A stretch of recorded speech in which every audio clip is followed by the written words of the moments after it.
Welcome, Emi. Thanks so much for coming. It's always great to have women on the panels, but we're just a bit few and far between in the FinTech world, so it's wonderful. Thank you.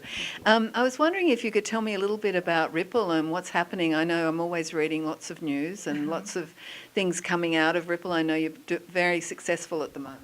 Yeah, thank you. So Ripple is basically an enterprise blockchain software company based in San Francisco. We were founded back in 2012, so we are actually really one of the oldest players in the enterprise blockchain space. And as a company, we especially focus on the global payments problem. Okay. And today we work with more than 100 financial institutions to really help them solve problems associated with the global payments.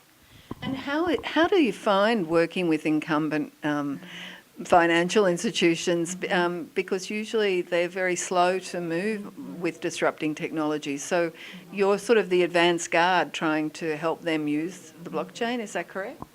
Sorry, what was that? You're like the advanced guard trying to, encourage them to use the blockchain? Yeah, so there are kind of different types of customers. We're actually working with really large ones and smaller ones. Yes. For example, just a few weeks ago, we announced that one of our largest customers, Santander Bank, yes, released a mobile app based on Ripple's technology. And the whole journey took more than 2 years or so. It's really like we are transforming the whole payment infrastructure, so it's not an easy task. Yeah. And we were fortunate to have executive commitment from early on. They're actually our investor as well. Mm-hmm. And the top management really realized they saw a huge competition coming from fintech companies like TransferWise, PayPal, eating their shares in the cross-border payments. And they realized they can't stick with old technologies. They have to really use the latest technology to compete with those companies. So I think, executive commitment is really one of the biggest things. And is it a hard sell to the corporates such a disruptive technology? I think a few years ago it was really, really hard. So okay, it's always a chicken and egg program. The more financial institutions join our network, yeah, the more valuable the network will be. But then once we have major players on the network, it becomes easier. And I think this year is really the year for commercialization. A lot of our current companies, the customers and the partners, they have started to work a few years ago or so. Now this year is really a major year for commercialization.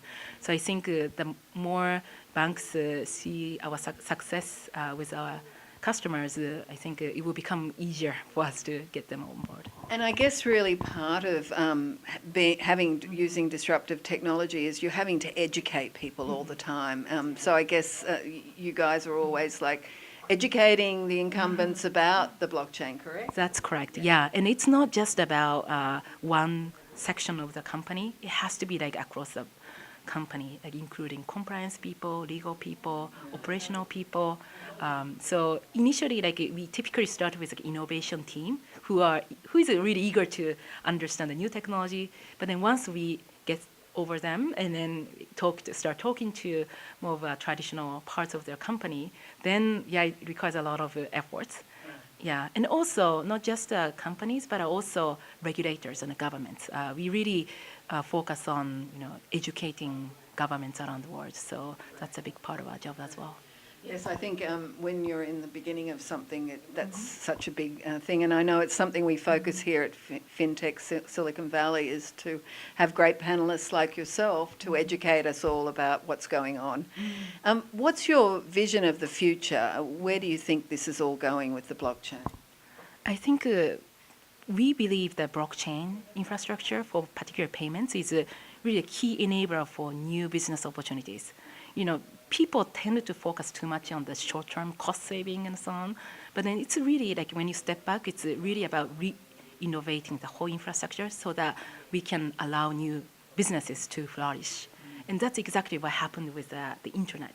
Right. When internet was created, people didn't, if people care too much about the short-term cost saving, you are missing the point. Yes. It's more about creating a new business model that was otherwise not possible. Yes. So I think for payments plus blockchain, something similar is happening.